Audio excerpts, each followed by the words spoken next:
I've become more positive on Lazar just insofar as I think he was at S4 Area 51. And I think there's going to be a lot of corroborating evidence that he was at least there, and a lot in his story checks. John Lear and he were friends. John Lear is this babbling UFO nut. He's obsessed with UFOs. He's writing weird, like, disinfo-y style stuff with Bill Cooper, Behold the Pale Horse guy. Which is a wild book. Yeah. And so he's crazy. Bill Cooper. Doesn't he talk about bases on the moon? He talks about bases on the moon. Lear also talked about a soul catcher that like controlled our souls on the moon. Oh boy. And so Lear was like flooding the zone with all sorts of weird shit. Lear comes from an interesting family. Right. His father is Bill Lear, who's the autopilot wizard. He created the first business, basically the first private jet, the Learjet, in the 50s and 60s, and was an associate of a guy I hope we talk about named Thomas Townsend Brown. Yeah. And so I think, Lear was engaging in all sorts of bullshit. Was he a useful idiot, or was he a sophisticated agent provocateur? I'm totally open to him having been a useful idiot. In fact, there is a video of him saying, I was given all the Bob Lazar files or whatever, and I was told about, to actually, like, he said a guy named Admiral McClellan knew that I ran my mouth. I even have this video actually on the doc that I sent you, Jamie. It says, knew that I ran my mouth. So that's why we got Bob a job or whatever. And we knew that part of this stuff would leak. And it was like this limited hangout strategy on behalf of this guy named Admiral McClellan or whatever. And he was this useful idiot to sort of get it out. You're probably like one of the most important figures when it comes to journalism in UFOs. And when you broke the Bob Lazar story, is that 89? When was that? 1989. 1989, I remember reading about it. I remember hearing about it. I remember watching clips on television and watching countless Bob Lazar interviews. It all came out of you. I mean, did you think at that time, what was your thoughts about UFOs before you had met Bob Lazar, and how much did it change while you got to know him and hear his story? It changed quite a bit. I had not really given it much thought at all. Probably the same level of curiosity as most people. You go about your life, you pay your bills, you go to work, you love your family, and it's always out there somewhere. Hey, I wonder what the deal is on that. Right. But had not really dwelled on it until it was a day in 1987. Into the studio comes a guy named John Lear. And I had heard sort of a little bit about him. His family was famous. His dad developed the Learjet, the 8-track tape. John had run for the state senate, and he had a certain amount of credibility with our news organization, KLAS-TV, because he had helped us break a really big story. And the story was the stealth fighter, the F-117. He had told my boss, Ned Day, managing editor, about this amazing plane that was invisible to radar flying up in Tonopah in Area 51. We had an interest in Area 51, not UFO related, but Ned broke that story. It went national. So John Lear comes into the station one day with a stack of what turned out to be UFO documents. He plops them on Ned's desk and says, Ned, this is going to be the next biggest story, the biggest story in history. It's a UFO cover-up. Aliens are here. Technology's been recovered. Ned takes a look at it and says, I'm not doing this story. If it was true, I'd already know about it. This is crazy. Well, I'm eavesdropping, as I tend to do. I'm a curious person. So as he's going out, I said, Lear, let me take a look at this material. And I looked at it. I thought, well, this is kind of interesting. At the time, I was producing and hosting this little public affairs show, 30-minute interview show. It would air Sunday morning at 6 o'clock. Nobody watches it. It would be interviewing a city councilman, a county commissioner. What the heck, I'll put Lear on there. And I let him go. And he told me this big scenario about secret treaties with aliens and recovered technology and a giant cover-up. Some of the information sounded outrageous. Some of it seemed like it would be worth checking out. Believe it or not, I'm not into UFOs. I don't follow stories or, Even after your experiences? No, I'm fascinated with the technology, and it irks me like every night I go to sleep that, that it was my own doing, essentially, that prevented me from continuing on in the project. I mean, it's that to be on that cutting edge of technology is so alluring to me. Right. But by the same token, I don't really care that there's aliens or where they come from. I mean, the prize is the technology, and that's what I'm fascinated by. So I don't listen to UFO stories and that sort of thing. But George Knapp is I mean, he's the guy that has the contacts and tries to thread everything together. And what he recently told me is he found, I don't know, it was either documentation or people that he spoke to. It's that the existence of this project, the project that I was on, it's something that they seem to take out every 8 or 10 years. So that's a very specific memo, and this is actually, this is the first time I'll be very clear with people about it. It's a big topic of conversation right now. It's called the Wilson Memo. You can look it up. Admiral Wilson met with a scientist who's actually was featured in one of my films. Everybody has been debating whether or not this document of a conversation with a sitting admiral at the time is a real document. It's an actual conversation that happened, and this document is real. Everybody wants to know. The world is going crazy right now in the UFO world. I'll tell you straight up right now, I'm in the position to know, and it is a real document, that it is real. So the conversation you read in that conversation was had. I can't attest to every... You're not being very clear. Sure. Please. No problem. So there was a document that is circulating right now that is really big. It's going around everywhere. People are asking and wondering. What is this document? It's called the Wilson Memo, is how you can find it online. Admiral Wilson meets with this scientist, and they have this discussion, oddly enough, at special projects at EG&G. And if I remember, the document is from 2001. I'm telling everybody right now, it's real. And we'll see. My history is pretty good with saying if something's real or not, right? So here we go. The document comes out. They meet at EG&G special projects. In 1989, they stumble into a problem. This happens. They put the technology away, and then they bring it back out and see if material science has caught up and if they can make any progress. So this document kind of talks about this process. The big thing I get from it, and a lot of it's vindicating to Bob, and one of the things it's vindicating besides the EG&G thing, is that private industry, so this guy's an admiral, and he says, I found out about your SAP, your Special Access Program. I need to know about it. And he's going to a private part of industry, and he is denied access.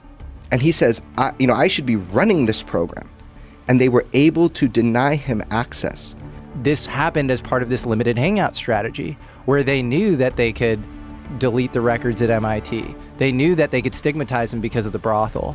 They knew that he was this not traditionally trained engineer who just happened to strap a ramjet on the back of a Honda or whatever and meet Edward Teller serendipitously.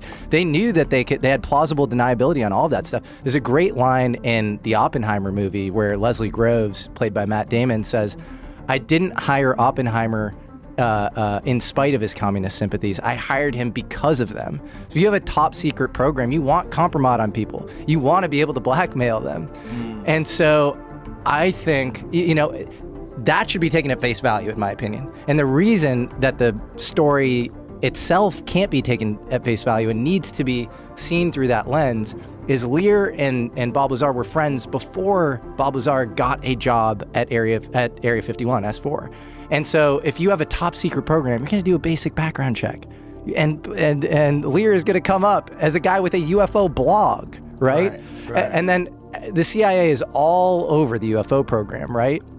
And he was flying CIA cargo jets. And he says that he disaffiliated in 83. That's bullshit. George Knapp and Jeremy Corbell have talked about how that's BS. And actually disaffiliated much later, into the mid-80s or whatever. Why would you continue to pay a guy who is leaking your crown jewel secrets? So we do this third show with Lear, and he hints that he knows a guy who might be going to work out at Area 51 and knows something about alien technology. That guy turns out to be Bob Lazar, but Lear didn't give me the name at that time. A couple months later, I am anchoring the 5 o'clock news on KLAS, and we have a nightly or evening interview segment, 5-minute segment, live interview. Our guest doesn't show up. And we're scrambling to find somebody to fill that hole. And I thought about Lear. So I called him up, not knowing what had been going on in Lazar's life or Lear's life. And I said, "Hey, is your that UFO guy you told me about, is he around? Would he do an interview?" Just turned out that Bob had been through the ringer. A lot of stuff going on in his life. He felt threatened. And he said yes. We had to black out his face. We do this interview, and he spills the basics of the story. I worked out there at a place called S4. I saw 9 flying saucers in an underground base. This is technology that came from somewhere else. I'm in fear for my life. Holy cow, the phones start ringing off the hook. My news director comes rushing in, the station manager, "Is that for real? What's the deal on that?" And we realized we had touched the pulse of the public in a way that I didn't really understand. We arranged to go meet Bob Lazar, my news director, Bob Stolall, and I, that following weekend, and put him through a paces where we would ask him questions about his background and how he got the job. And we spent a couple hours with him, and we walked out of that meeting thinking, holy shit, what if this is true? This is really risky for us as journalists. It's risky for our personal reputations if it blows up in our faces and we do this story, and it would really damage the reputation of our news organization, which is KLAS is a jewel. It's always been a leader in Las Vegas, one of the best TV news operations in the country. We're putting a lot on the line. Well, look, we decide, let's take our time. Let's look into this guy's story. And then in order to understand Lazar, we'd have to look at the bigger picture of UFOs. So I started a cram course on ufology, and I read everything. And I spent 8 months like cramming for a final exam that never happened. I read everything. I interviewed people. That same year, MUFON had its international symposium in Las Vegas, and there all the world's UFO people came right to me. I got to interview them, traveled around, went to Los Alamos. Lazar took us into the lab. We took cameras in there. He walked us around, waving to people. We didn't even have to stop for security. Took us into the lab like it was a rabbit going through its own burrow. He knew his way around. We were allowed to take a camera in there. We put those stories together, put them on the air in November, and man, it just went through the roof. We try and do what we can, and once we reach a roadblock going, we really can't figure it out, it's just friggin' wait, put the thing away, wait for science to catch up, and a decade later, let's take the project out again and see, all right, now where can we go?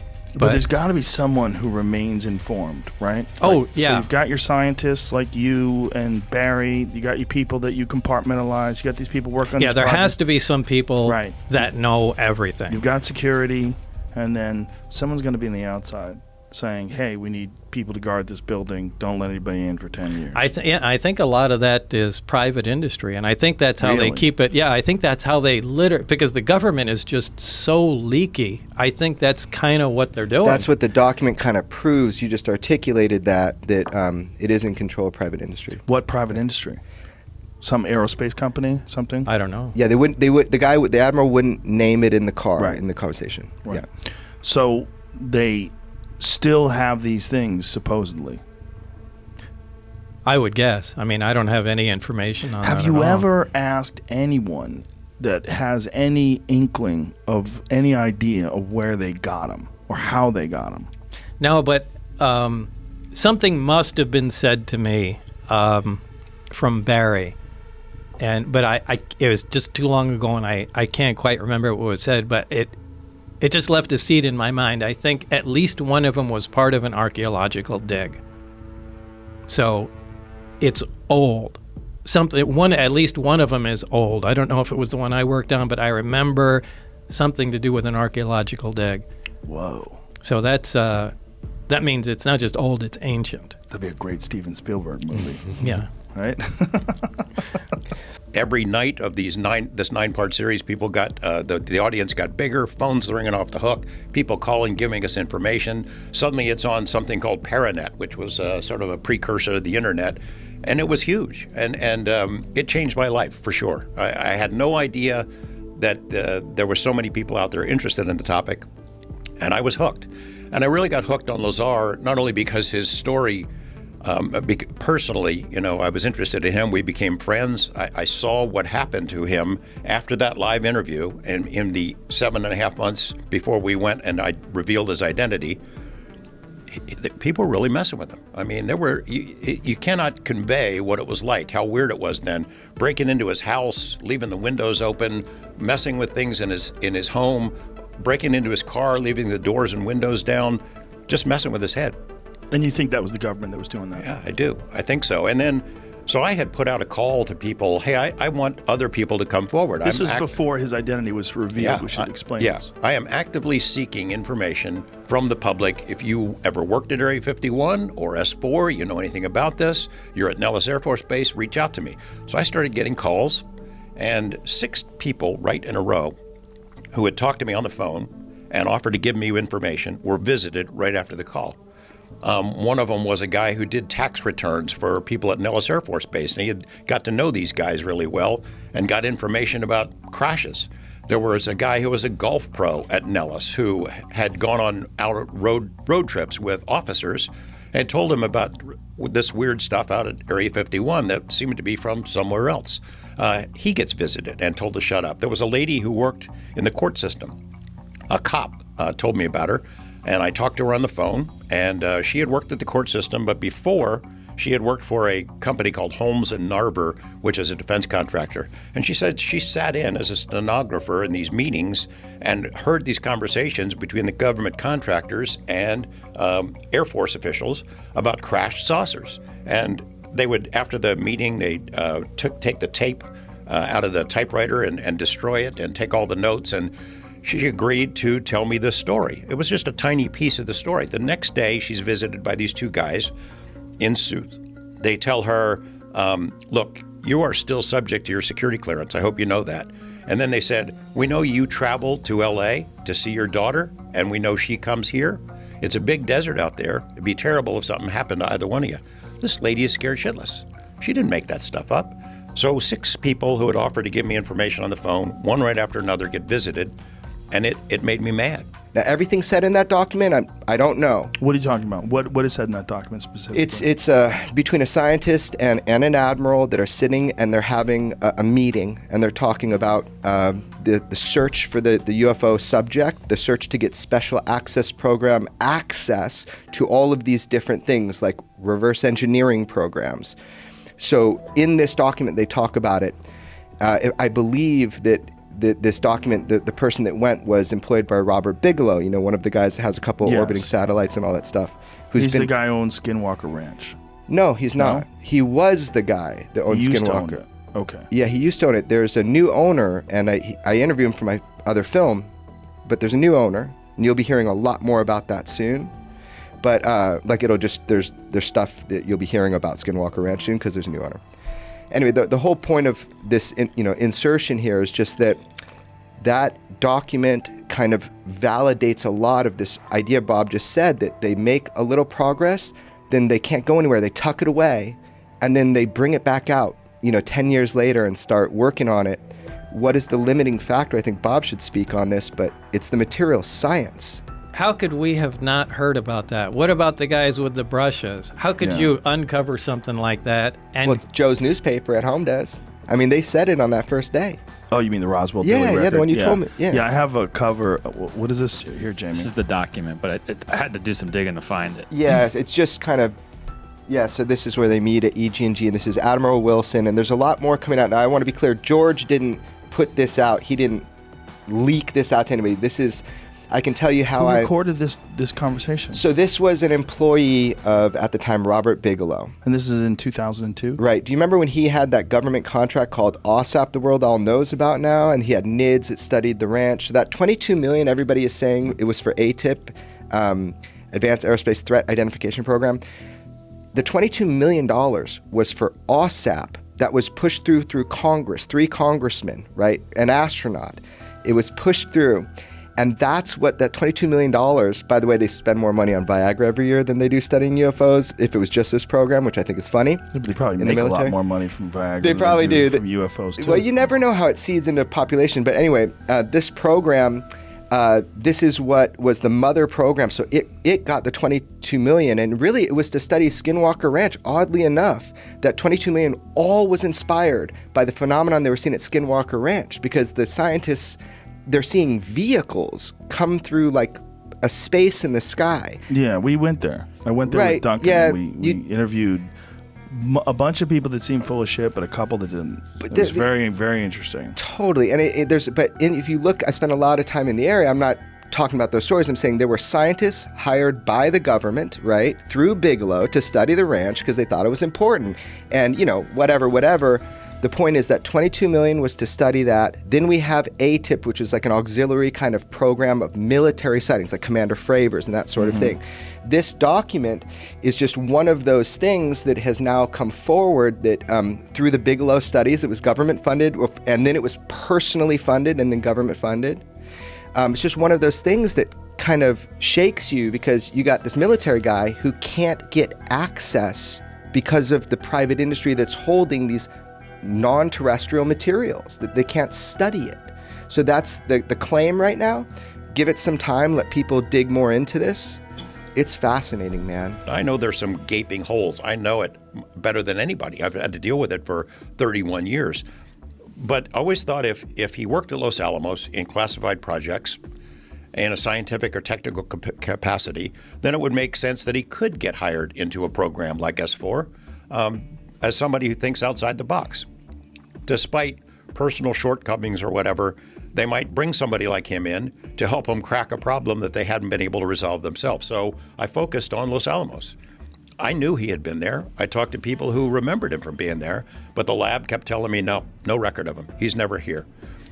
And then I showed him, well, look, I've got the Los Alamos newspaper. It's a small town paper. There it is on the front page, a front page story. Bob Lazar, physicist, Mason facility, Los Alamos lab. It's a story about his jet car. Nope, still have no records of him. And then I found his name in the phone book from the era when he was there. He's in the lab phone book. He had been hired by a company called Kirkmeyer, which is a company that's a headhunter that fills positions at Los Alamos and places like that. So great, I'll reach out to Kirkmeyer. They said, yeah, we hired him. Yeah, we've got records. Can I get it? Can I get his employment records that would show where he went to school, whatever information you guys had? Yes. A couple weeks go by, nothing. Couple more weeks go by, I call him again, I start writing them. I've got a stack of letters that thick. It went on for 2.5 years, and finally, by the end of it, they said he was never here. We don't have any records. I did get a chance to look inside the craft. It's a really weird looking thing. Bob Lazar, the man who first blew the whistle on Area 51's secrets, is back with another shocking revelation. This time, he claims the U.S. government was forced to shut down the infamous site after capturing something no one was ever supposed to see. What could be so extraordinary that it led to the closure of one of the most secretive locations on Earth? Join me in this video as we delve into Bob Lazar's latest claims and uncover the startling truth about what really happened at Area 51. You won't want to miss this.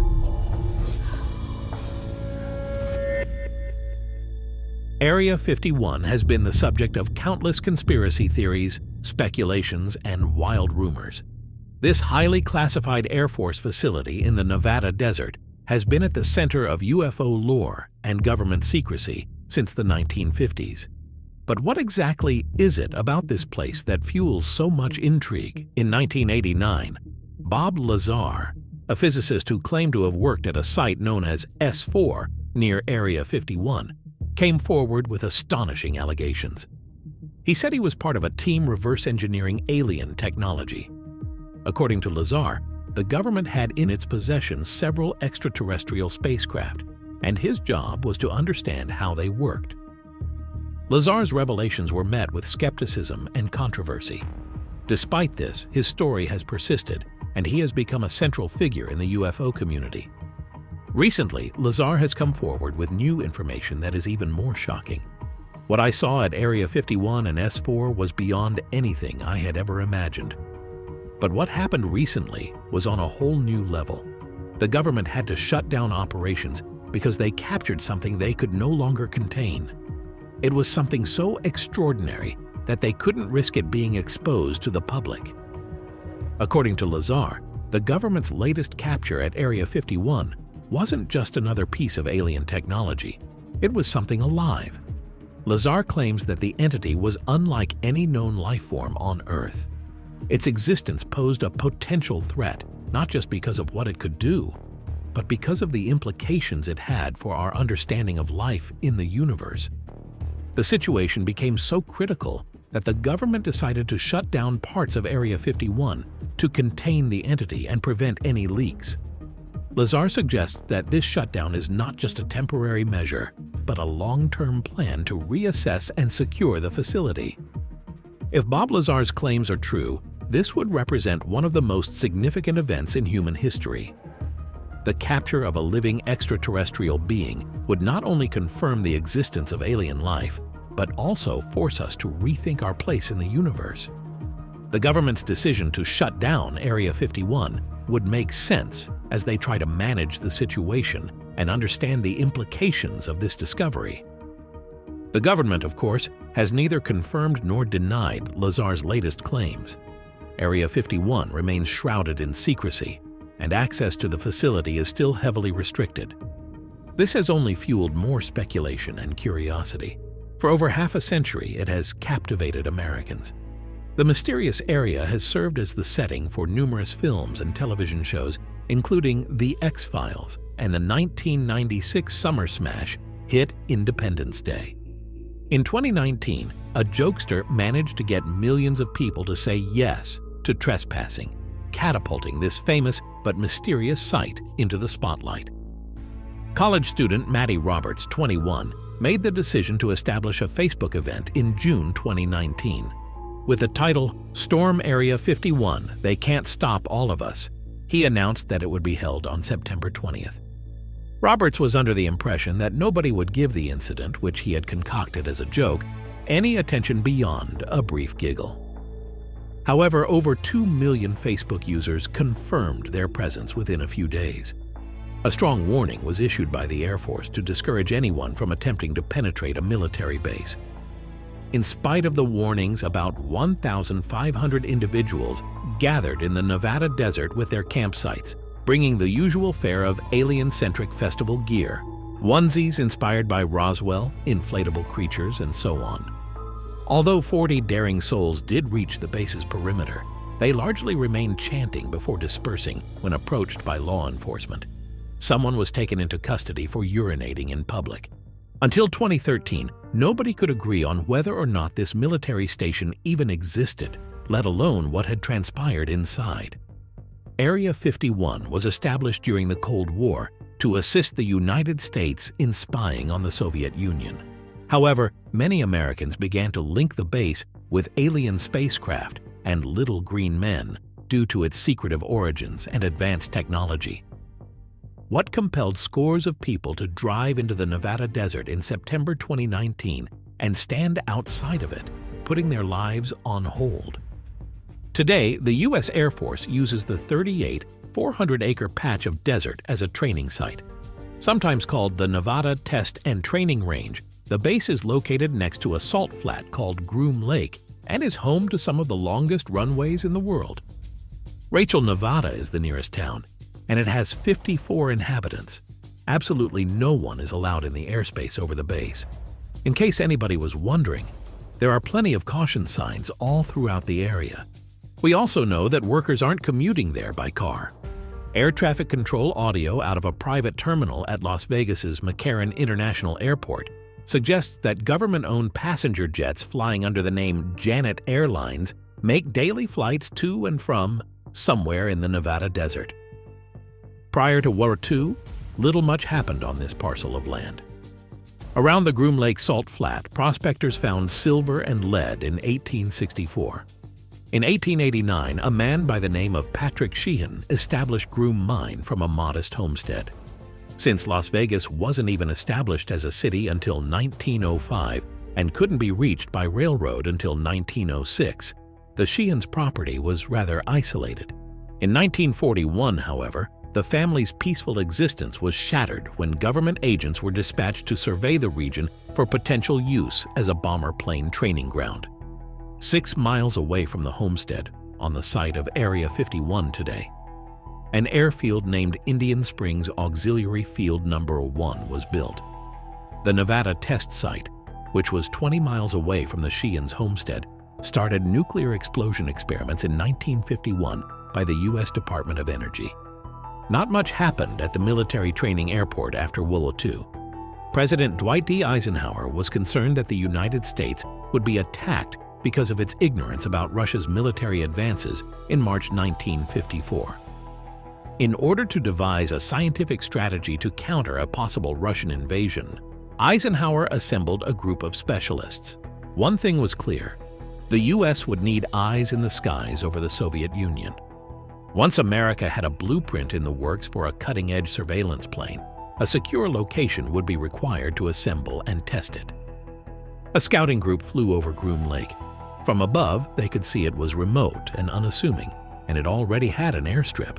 It was perfect. That's how Area 51 was born. Paradise Ranch was the initial moniker given to the base by Lockheed engineer Kelly Johnson. Johnson did this to entice prospective employees by making the dry patch sound more desirable.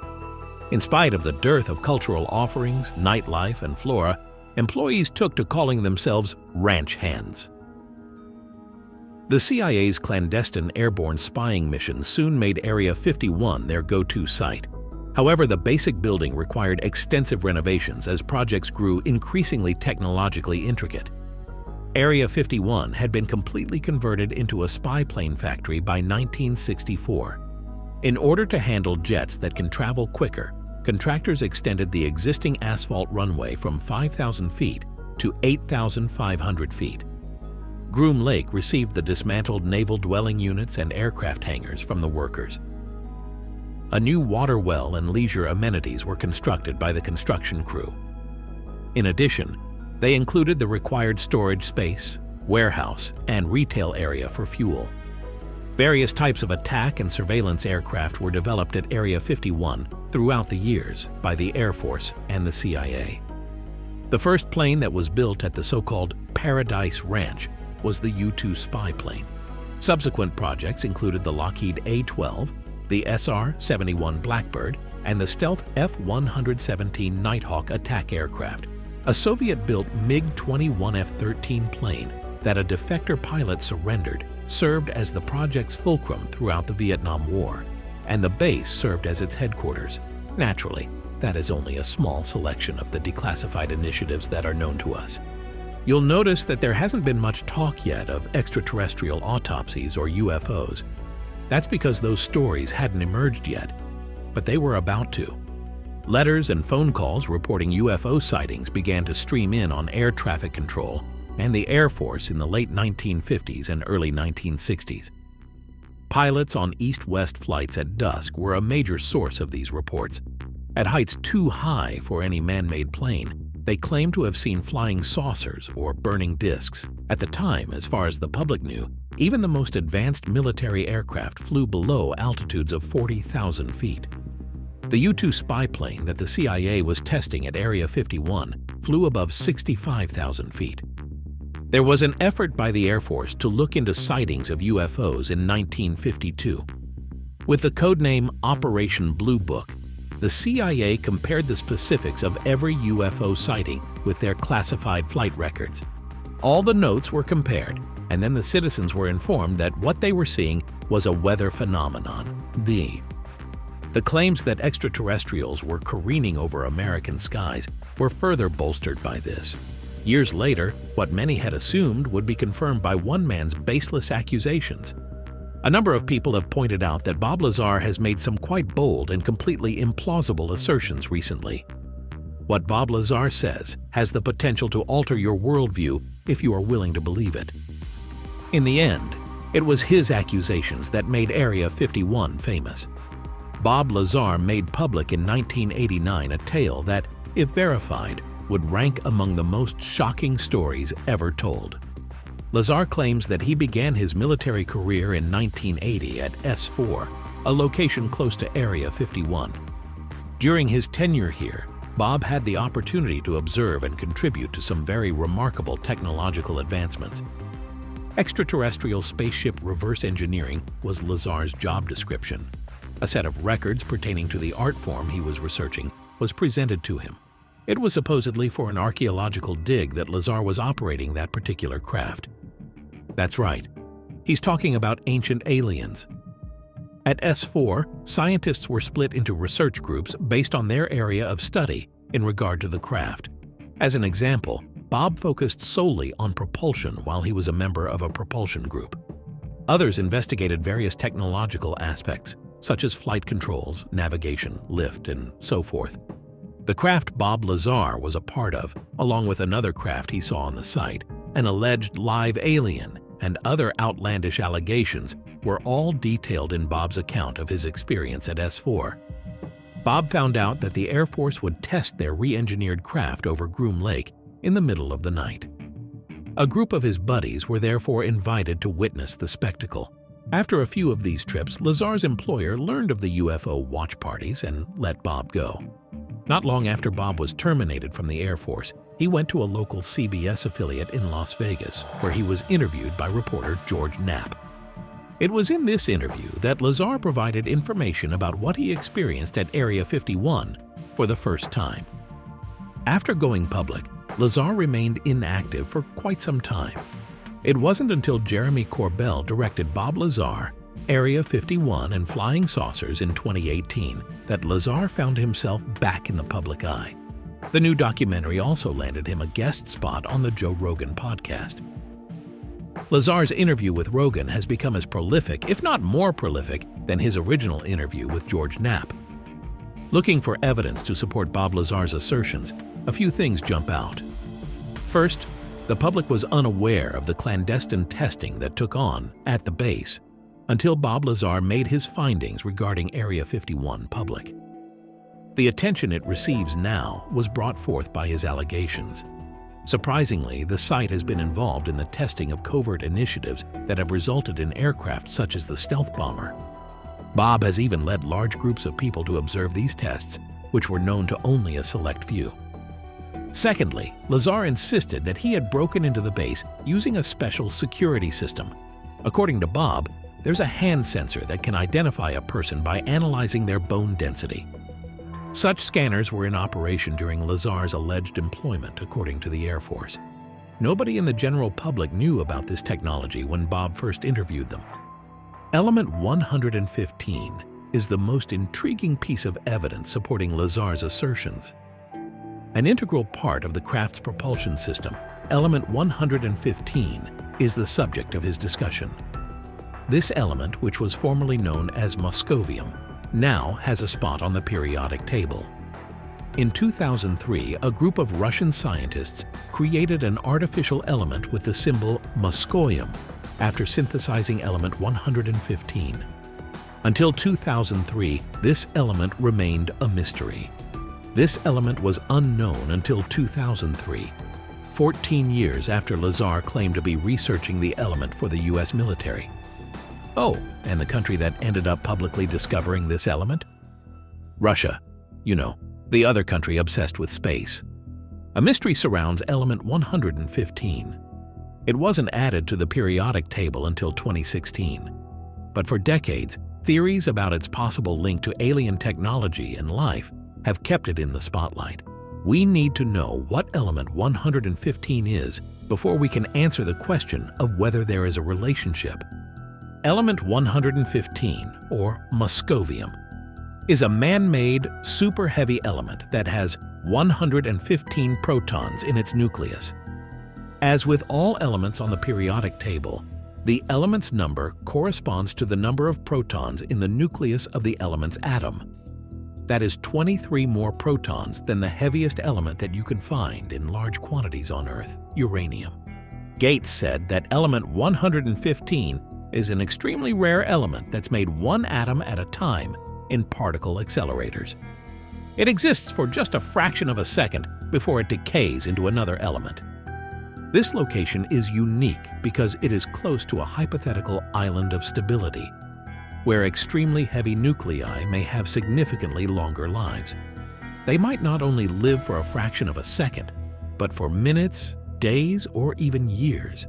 We may be able to put them to good use after all if we keep them for that long. It took years of nuclear research to work out some of the details about moscovium. It wasn't until 2018 that Lawrence Livermore National Laboratory scientists figured out that the element's mass, or atomic weight, the total number of protons and neutrons in an atom, was 288. To nab this vital number, they repeated the process that the first discoverers used to pin down the element.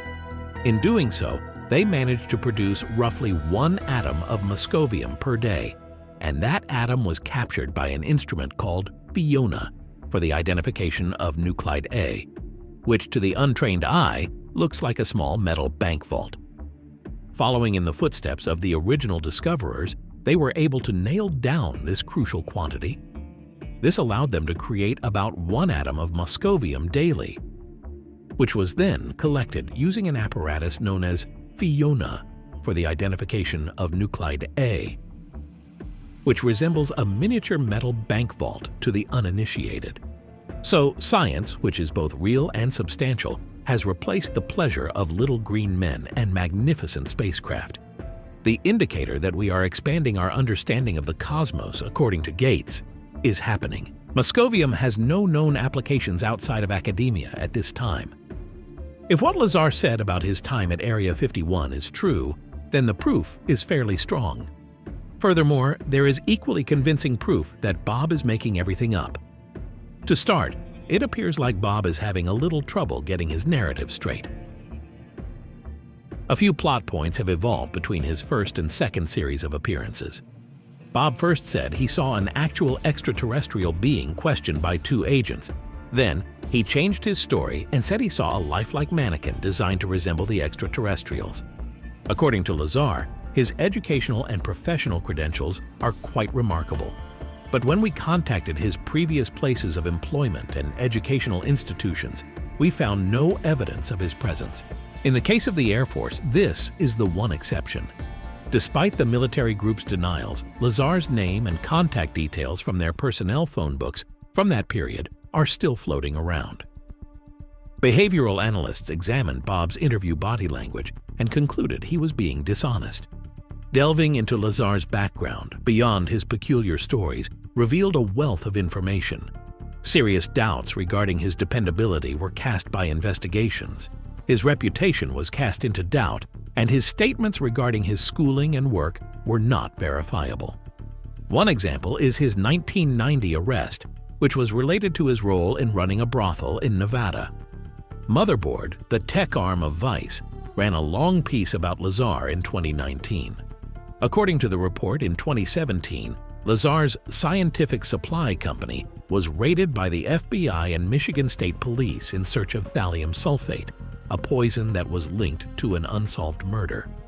True believers, on the other hand, believe that they raided him in search of element 115. Lazar was personally questioned by reporter Tim McMillan about whether he possessed an element 115 fragment. In 2020, the New York Times made headlines worldwide when they reported that the Unidentified Aerial Phenomenon Task Force, which had been set up to investigate unidentified flying objects and was thought to have been disbanded, was still alive and well under the auspices of the Office of Naval Intelligence. Furthermore, the publication reported that former task force director Luis Elizondo had the belief that the Pentagon had recovered UFOs for research, which rekindled the long-running controversy. Elizondo departed from his position in 2017. The story told by Bob Lazar is, to put it mildly, phenomenal. If it were true, it would alter not only the course of history, but also the future and our own lives. It has the potential to be the greatest discovery in human history, but there is enough evidence to support or refute Lazar's claims. A number of people have raised questions about whether or not Lazar's revolutionary secret was genuine the whole time. Is the government actually working on a covert program to reverse engineer flying saucers? Or is this whole thing just a publicity stunt? Who knows, but whatever the case may be, Bob Lazar's testimony is just as convincing and unprovable now as it was back then. Beyond Operation Blue Book, the government continued to investigate UFOs and other unexplained events. The Pentagon announced in August 2020 the formation of a new task force to investigate the source and content of these claims, with the stated goal of safeguarding national security interests. In 2020, 3 videos that had been leaked by Navy pilots were formally released by the Pentagon. The videos depict contacts between military planes and massive, fast-moving objects, but the objects seen in the recordings were not explained. According to a June 2020 survey, the majority of Americans believe that the United States government would keep UFO evidence secret if it had any, while only 22% believe that the details of purported alien sightings will be made public. Thanks for watching another episode of Voyager. While you're still here, make sure to click the video on your screen for more mind-blowing videos about space.